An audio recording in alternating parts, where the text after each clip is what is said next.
Hi everyone, welcome back to Ask Amy. I have a question from Patrice.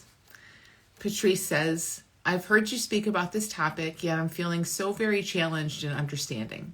The question is connected to when you teach about not having to change the world, that nothing needs to change, and where I feel confused is in the drama and suffering that appears to be the reality of most people and animals on the planet.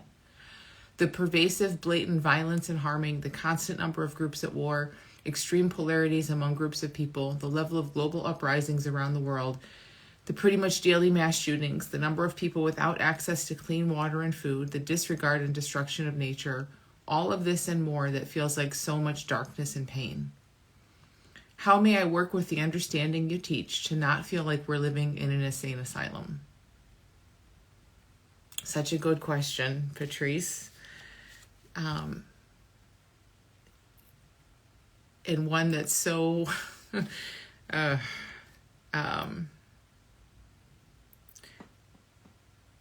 so hard to articulate, like just a sense that I have and that I think many people have, where everything you list and mention here is absolutely what's appearing to be happening, and there's absolutely no denying that, and we don't want to deny it. We wouldn't want to deny it. Yet there's a way in which it can be seen from a different, to say seen from a different perspective, which is what I was going to say, isn't big enough. But it's a way of being with that and holding that that's maybe a little different than when we're super identified as a piece of that. So there are two things I want to read in response to your excellent question. One was shared on our little School of Big Change forum just yesterday, I believe, from wonderful Judy. Thank you, Judy, for sharing this. So I'm going to read this one first. To consider that the world has no meaning or purpose is merely to say that the world is not centered on humanity.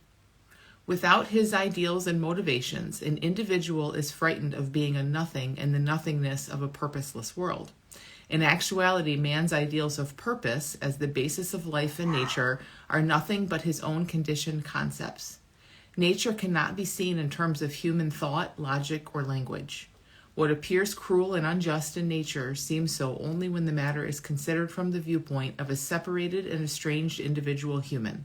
But the rest of nature is totally unconcerned because the rest of nature is not human-hearted. And that's from Ramesh Balsekar. And he's talking about nature, but if we expand that out and talk about all the things that you listed, human nature, physical nature, it's all the same. It's all the exact same life. When we're seeing it from this viewpoint of a separated and estranged individual human, when we're seeing it from this human-hearted viewpoint, which is our default viewpoint with our conditioned concepts, we're conditioned as separate and estranged human beings. And so that is the lens through which we come to see things. When we see things through that lens, everything you say, it totally feels like we're living in an insane asylum. And I don't see a way out of that. We can't be in the insane asylum, fully in it, feeling like a separate and estranged human being and see it differently. Like, that's the folly, right? That's us chasing our own tails. And that's what everyone's trying to do, because it's the only thing we see to do until we see different, is to just better the illusion. How can I see this differently? What else could I think about this? How can I change my thoughts? Never ever gets us out of it. Never. It just gets us more into it with little blips of feeling slightly better. So we think we're going to get out of it until the other shoe drops and then we're sucked back into it. We have to see this in a not human-hearted, as he says, way. So that was one thing I wanted to read. I want to read one other thing. I got this from a book my friend Steve sent me called Elementary Cloud Watching by Robert Wolfe. It's a really beautiful book. So in this book, I'm going to read a little bit out of context, but the narrator is sitting in his yard watching birds and just being totally immersed with nature and just so fascinated with what's unfolding right where he is, right in that moment. And he says, "World peace is here. I ask myself why it happens to be in this particular spot, but not, according to the newspapers, in the rest of the world. There's the same blue sky, the same stuff that all clouds are made of, tall, silent trees doing exactly what trees do everywhere, the sounds of birds and bugs going about their daytime work as if it were their coffee break. There's the dampened brown earth with some ants in sunlight, some not.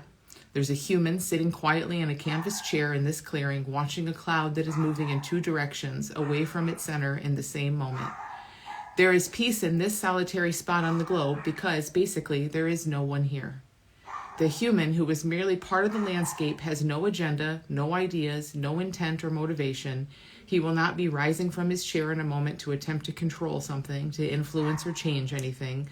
Where could he begin to make any changes that would lastingly improve on the situation? So, can't you feel that? In this moment here, there is total peace on earth.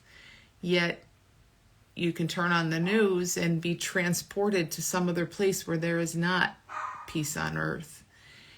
And in this spot here, when there is peace, there is no human-heartedness, as Balsakar says. There is just what is. There is just this. There is no agenda. There is no should be. There is no identification with some teeny tiny, separate, estranged human being that all this is happening to and all of this is happening around. That's the shift that everything I share points toward, that helps us be in what's happening, but not as a victim of what's happening, or not as an individual, as a separate me to whom this is happening. It isn't that way at all. And when it feels that way, of course we're in an insane asylum. There's no way out of that when it feels that way. So it's like watching the forest fire rage, and if you're that little blade of grass that is about to get burned to a crisp, and that's all you are, and you're like, yeah, I'm part of a forest, but I'm a little blade of grass, and is this gonna hurt? And everything I've worked for is about to go up in flames, and all my friends around me are about to perish. Like, how do you be okay with that? I don't think you do. I don't have any clue how anyone would be okay with that. But when you aren't that little blade of grass, when we're seeing this, and we know, like, again, nature doesn't have these human agendas and all these conditioned concepts that it's seeing through. So forest fires happen, and then things regrow, and things die, and then they come back. And the thing is, I think it's easy to hear that or feel what I'm saying as kind of a denial, because we are human, and I'm not at all saying like, oh yeah, humans die. Like, I mean, I kind of am, but not to dismiss it, not to say, oh yeah, wars always happened, we're gonna feel it because of all of this identification, and just because of our natural compassion. Like we have this natural compassion for life itself. We are life itself. For other human beings who are going through hard things, 1,000%, we can have that natural compassion. But even then, we can have this natural compassion and just notice where that crosses a line into outrage and shouldn't be, and what's going to happen to me, and what does it all mean. And that's where it gets really tough, and that's where it feels like, as you say, Patrice, we're living in an insane asylum. Otherwise, we're like, there's just, it's just life. It's just stuff that happens, and we can feel compassion, and we can take action, and it doesn't feel quite so crazy because there's just a different perspective. Perspective doesn't feel like a big enough word, but it's the only word I can think of right now. So none of what I share or what we're talking about here ever is about making you a better person. No interest in making life comfier or making you a better person so that we can survive the insane asylum. It's really pointed in a very, very different place of seeing that this insane asylum is made of thought only.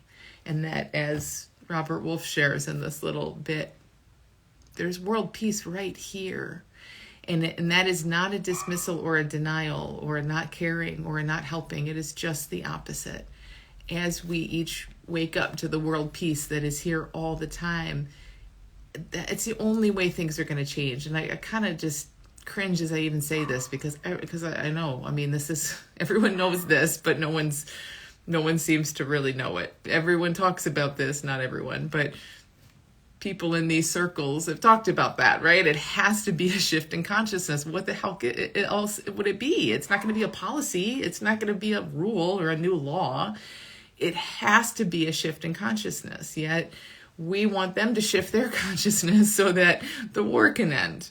We want them to shift their consciousness so they stop polluting and destroying our planet. And yet we're sitting here in hell. We're sitting here in war. We're sitting here in pollution and mental pollution, because everybody else needs to shift their consciousness. And I'm not saying you're doing this, Patrice. I do it. I think this is how it goes. So it's like, it just has to start, I think, with seeing that we're sitting in the middle of world peace right here and now. And as that is actually seen, not just intellectually understood, but actually seen and felt, this whole amazing question that you asked, Patrice, is just going to look different.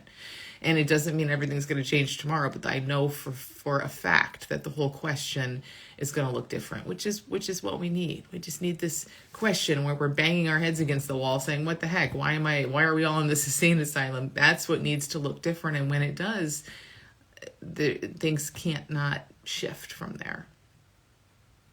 So thank you for sending your question, Patrice. Such a good one, such a common one.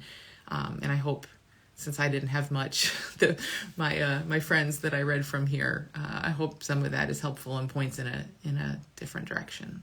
So send your questions to askamy@thelittleschoolofbigchange.com, and I will be here on Mondays speaking to them. Have a great week, everyone.